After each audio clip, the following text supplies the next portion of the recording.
Aujourd'hui, on plonge dans la 32e sourate du Coran, As-Sajda, la prosternation. C'est une sourate assez courte, mais alors d'une profondeur incroyable. Elle nous embarque dans un voyage qui part de la création d'un univers jusqu'à notre propre création, pour nous enseigner une idée absolument centrale. Et cette idée, la voilà. Al-Khudu'a lillah. Alors attention, ce n'est pas juste la soumission ou l'obéissance au sens strict, c'est beaucoup plus profond.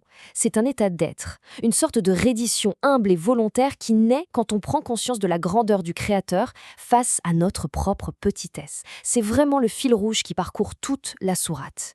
Du coup, ça nous amène à la question qui va guider toute notre réflexion. Comment le simple fait de contempler ce qui nous entoure, des galaxies lointaines jusqu'au fonctionnement de notre propre corps, peut-il faire grandir en nous cet état de soumission profonde? C'est exactement le voyage que la sourate nous propose de faire. Alors, pour répondre à cette question, la sourate nous invite d'abord à lever la tête. On part de très très loin, à l'échelle de l'univers. Ce qui est fascinant ici, c'est que les tout premiers versets posent un décor grandiose.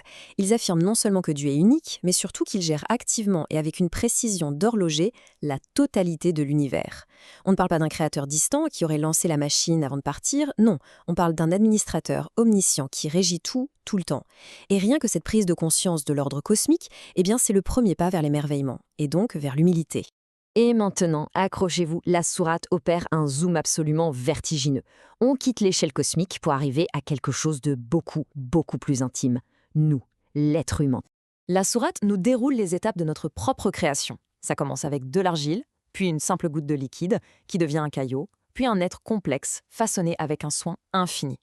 Le point d'orgue de tout ça, c'est l'insufflation de l'esprit divin et le don de nos sens. L'ouïe, la vue et le cœur. C'est-à-dire la capacité de comprendre.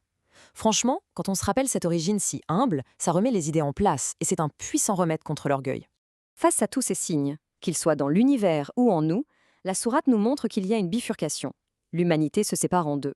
Il n'y a que deux réponses possibles, qui mènent à deux destins radicalement opposés. Le point de rupture, il est là. D'un côté, il y a les croyants. Quand on leur rappelle les signes, leur réaction est immédiate, elle est physique et spirituelle. Ils se prosternent, ils glorifient Dieu sans la moindre trace d'arrogance. Ils quittent même leur confort, leur lit, pour prier. De l'autre côté, on a ceux qui rejettent ces mêmes signes avec orgueil.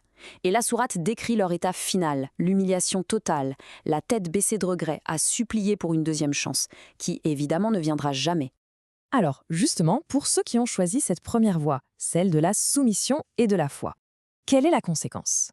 La sourate nous parle d'une récompense, et attention, pas n'importe laquelle. Cette parole prophétique divine, ce hadith Qudsi, est tout simplement stupéfiante. Elle met l'accent sur le caractère inimaginable de cette récompense. En gros, ça veut dire, tout ce que vous pouvez essayer de concevoir avec vos sens ou votre intelligence, eh bien c'est au-delà. C'est une promesse de pur bonheur qui dépasse toute description humaine. Et la sourate elle-même vient confirmer cette idée. Le verset 17 est très clair. Nul ne sait ce qui leur est réservé comme réjouissance pour les yeux. L'expression est magnifique.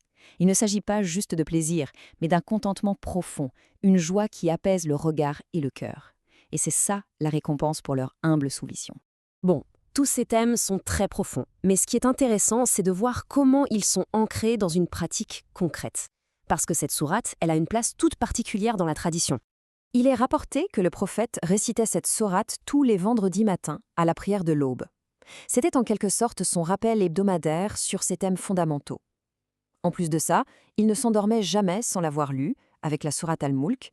Et bien sûr, son nom même, As-Sajda, vient du fait qu'elle contient un verset qui appelle le croyant à se prosterner, à manifester physiquement cette soumission dont on parle depuis le début. Et tout ça nous laisse avec une dernière réflexion. La prosternation, c'est un acte, un geste puissant. Mais le roudoua, la soumission humble, c'est un état intérieur, un état permanent.